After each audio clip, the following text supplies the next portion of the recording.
If you clicked on this video, there's a really good chance you are looking into how to handle some random irritability that's come up, dealing with feeling sad about the loss of something, going through grief again.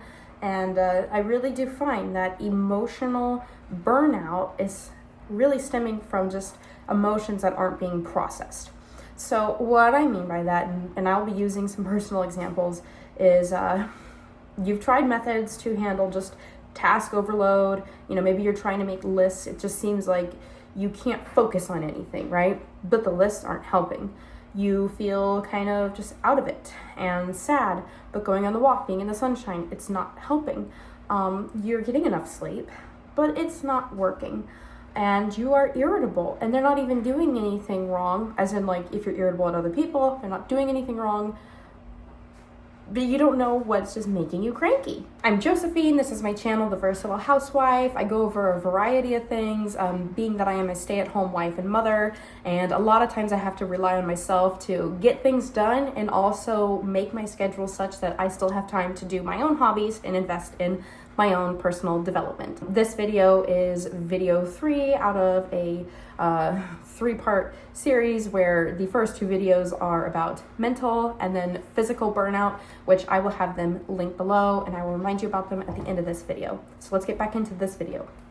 And a lot of times these things can be resolved if you are truly experiencing physical burnout, physical overexhaustion, or mental burnout, because there's just a lot of tasks that your brain has to think and coordinate with, but the solutions to treating those symptoms and those issues aren't helping because they are symptoms, and that's not the root of the issue. The root of the issue is it's either cyclical, it's that time of year again when you had lost someone or something was supposed to happen and it didn't, or a milestone has come up and you are grieving the loss of a loved one who previously this milestone you thought you would celebrate with them. And kind of what's making me make this video is I did have this season, but it kind of worked out great time-wise.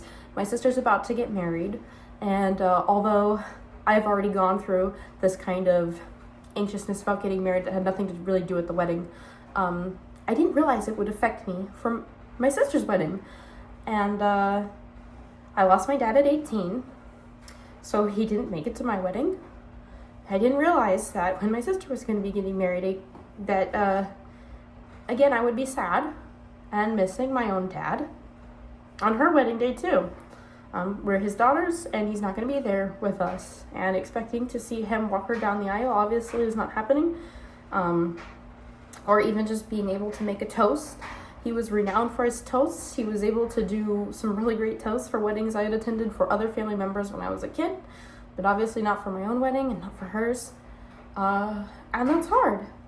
And so here's an instance of a milestone. So there's a couple things that you can do to identify that it is in fact emotional, in terms of why you feel all kinds of burnt out and exhausted, but treating it as not helping is you need to understand that you need to grieve and you need to process the emotions, because for as long as you don't know why you're in the slump, treating it's not really going to help. And if it does, it is one of the most temporary band-aids.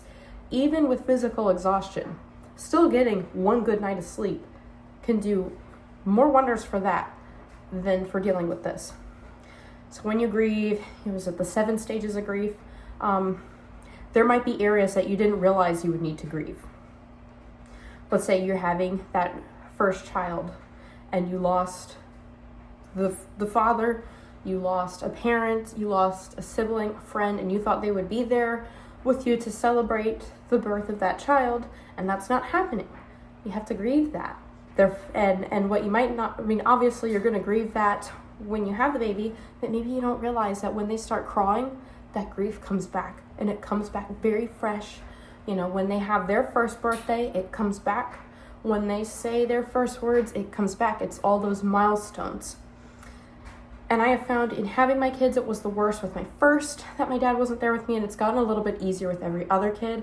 Also for the fact that I already know now that in dealing with that, I can kind of proactively go ahead and be like, you know what, I'm sad about my dad. Like, I already kind of understand. But sometimes there's milestones that I don't even realize are milestones I should be considering to proactively grieve. And it put me in a funk. And the other thing that I've dealt with too, because not everything is the loss of a loved one. Real quick, if you lose a relationship, you can grieve that as well. Let's say you were in a very long-term relationship and now you're moving out of state without them. Things didn't work out.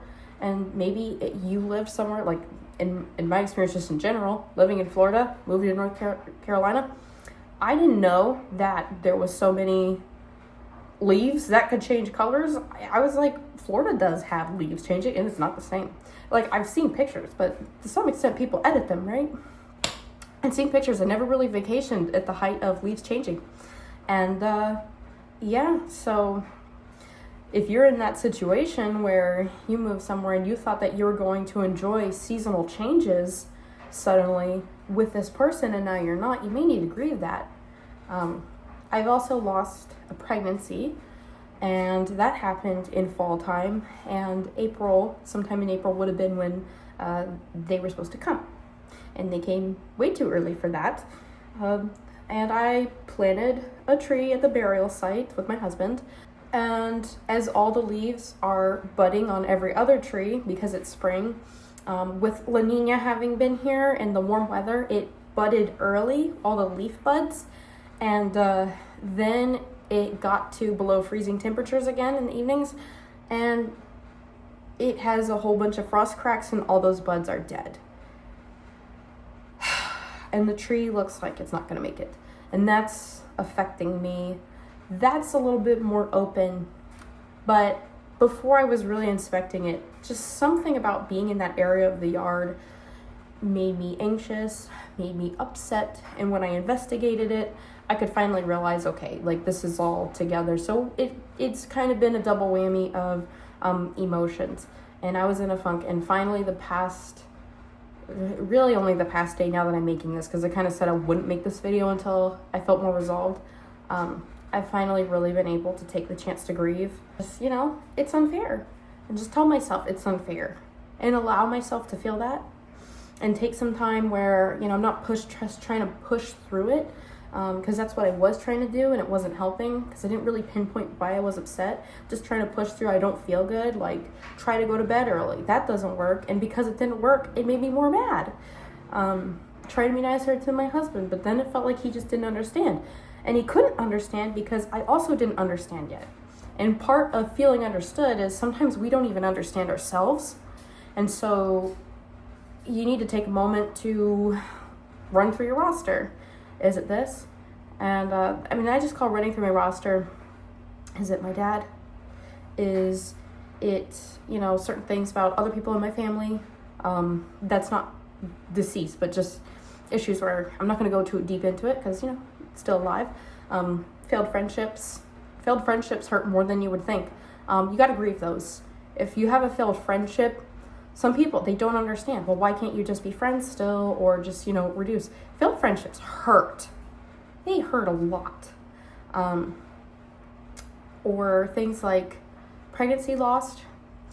I suppose the only other thing I could say in relation, especially to failed friendships and pregnancy loss, is if you don't want to feel alone, or it doesn't feel good to kind of feel alone, I even know just between my husband and I, experiencing pregnancy loss isn't quite the same, because I feel, like my body failed me, that if you're in a situation where people don't understand it, go online and find communities and groups, videos, forums where there's more people who have gone through it, because although no two situations are 100% the same, there is something to be said about seeing how other people are working through their emotions already, because they already have identified that and they're starting to reach out, finding supportive communities where they don't write it off.